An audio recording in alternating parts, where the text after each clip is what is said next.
মিঠুর রান্নাবাটি চ্যানেলে আপনাকে সবাইকে স্বাগতম। তো আজকে আমি রুই পোস্ত বানিয়ে দেখাবো আপনাদেরকে। এবার আমি দিয়ে দিচ্ছি পরিমাণ মতো নুন।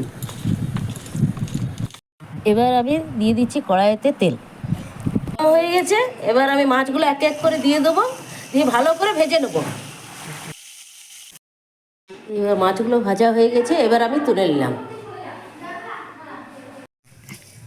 কড়াই দিয়ে দিলাম শুকনো লঙ্কা আর কালো জিরে ফোড়ন, পেঁয়াজ বাটা। এইবারে আমি দিয়ে দিলাম পেঁয়াজ বাটা। পেঁয়াজ বাটাটাকে ভালো করে ভেজে নেব। এবার আমি দিয়ে দিচ্ছি ক্যাপসিকাম আর চেরা কাঁচা লঙ্কা।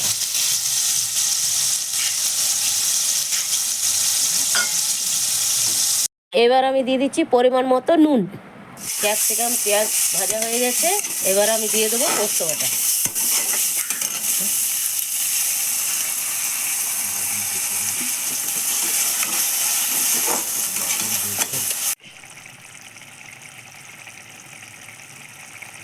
এবার আমি গ্রেভিটার মধ্যে মাছগুলো দিয়ে দিলাম।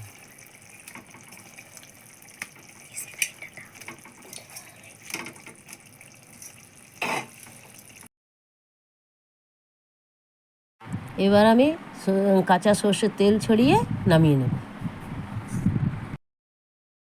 যদি আপনাদের এই রেসিপিটা ভালো লাগে তাহলে লাইক, কমেন্ট আর শেয়ার করবেন।